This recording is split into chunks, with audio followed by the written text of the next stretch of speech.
Welcome to Morning Glory Farmstead. My name is Lolly, and this channel is all about gardening, animals, and nature. This is Ginks, and this is what he does when he wants me to rub him under his chin. He starts trying to look really cute and looking at me to see if I'm looking.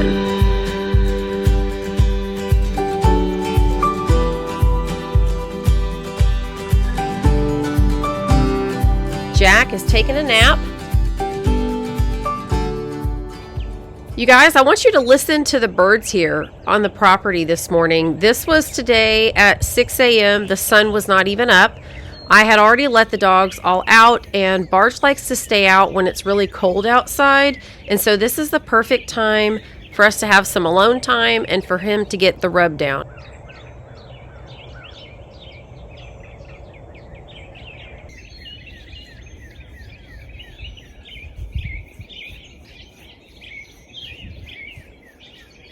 He is not a dog that demands attention, and he's super affectionate. He is my gentle giant. I'm always checking for things just to make sure everything is okay. If there's any loose hairs, this is a good time to get him out. But he just loves to be hugged. He loves to be rubbed on. But he doesn't compete with the other animals to get attention, and so I really love to be able to do this for him. You guys, it was so dark out this morning, I really didn't think that it was even going to be able to pick us up very well or that you'd be able to see him. So I'm surprised at how light it looks here. It's actually very dark still.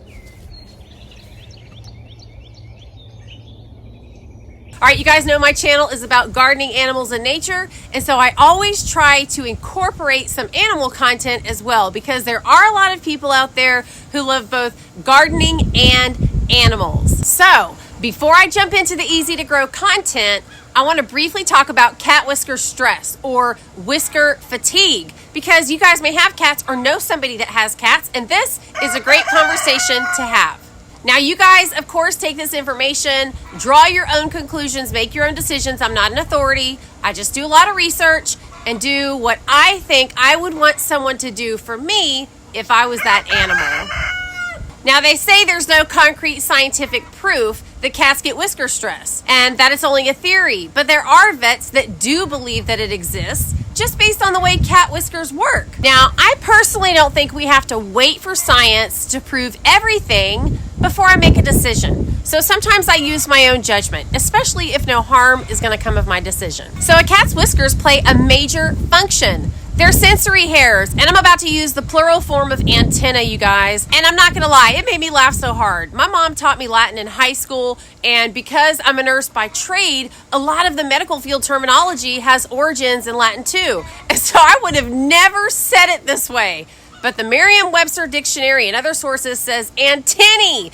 And I think antennae is funny. I cringed. I called my sister. I called my daughter over this one. We were like, are you serious? Anyway, they're super sensitive antennae that send signals to cats' brains and nervous systems. Their whiskers impact how they interpret or perceive the world around them. Can they make that jump? Or can they fit through that tight space if they're trapped?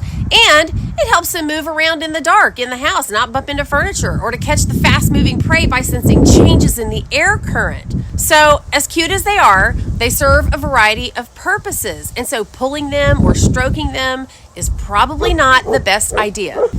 I just use common sense or make my own conclusions when there is no science to back something up.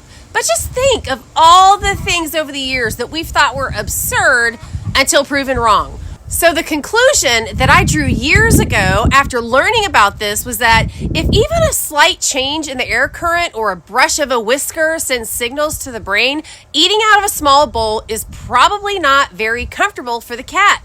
So I would watch my cats, and they would try to angle their whiskers back and away from the sides of the bowls when they were either eating or drinking. And so my guess is that they probably don't want them to be smashed into the sides of the food and water bowls. A lot of cat bowls are small because cats really don't need a lot of food in one sitting. But my opinion is that they would love to have a wider bowl or even no bowl, which may be extreme to some of you guys, but I haven't used a bowl for years for the dry cat food, and I use a 7 or 8 inch saucer type plate for their wet food. Each of my cats likes to eat in the same spot every day, and so I just go around and I put a handful of their favorite food food in their spot. I used to leave a large bowl out all day for years so that it wouldn't take so long to feed them, but then I ended up with some cats that really became obese and turned into Garfield. Or I don't know, some of y'all are too young to even know who Garfield is, so that may not be too relevant to you. Anyway, so do what you want with all this info. I just like to relay information that I think may be useful so that you can think about it.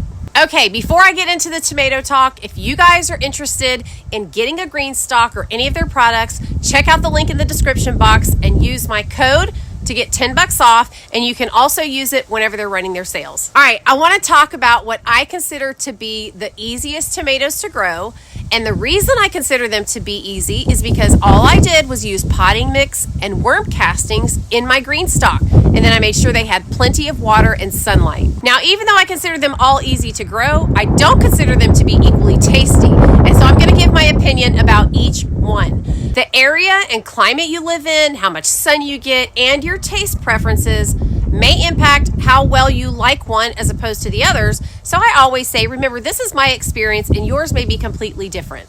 Now, I tried to find some footage for this video and I only found a little bit because at the time I wasn't really recording things properly back then for YouTube. You have to record it a certain way in order to use it in the video, but I've got a few shots that I can show you. Now, these tomatoes don't involve a trellis, but I did use a couple of GreenStalk supports. Now, some of them grew straight up tall and I didn't even need the supports, but there was a couple of them that leaned, and so it was just nice to have the supports where needed. All right, now I bought all of these from Baker Creek. I couldn't find one of the packs, but that's all right. I love their heirloom seed, y'all, and I know people buy from a multitude of places, but this is just where mine came from.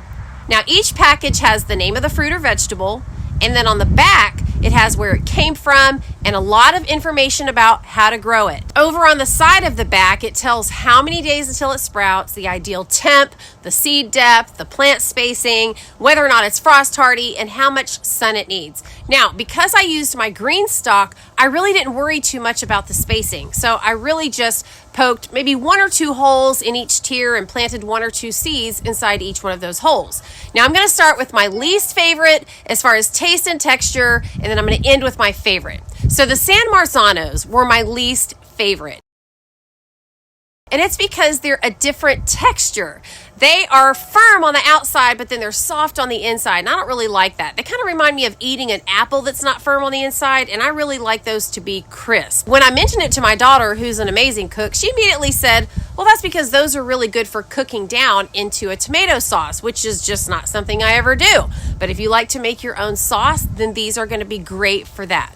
Now, the other good thing about these is that they produced far more than any of my other tomatoes and for a longer period of time as well. And they were also a lot bigger than the other ones. So they kind of remind me of a Roma-sized tomato. Okay, the next one that I grew is the orange hat tomato. Now, I grew these because they're a dwarf tomato plant, and I hadn't done one of those before, and they can grow in small containers. So they were close to the size of a large marble and smaller than a cherry tomato. Now, my experience may not be like yours, so if you like to experiment, just go ahead and try it. But I grew these in 2 tiers, and one produced several, and the other only produced a couple. But overall, throughout the season, it took them a lot longer than the others to produce, and they didn't produce as many. Now, they were absolutely beautiful to look at, and they were mildly sweet. Next on the list is the black cherry tomato. They produced fairly well, and I thought they were good, but they were not quite as sweet and didn't have as much flavor to me.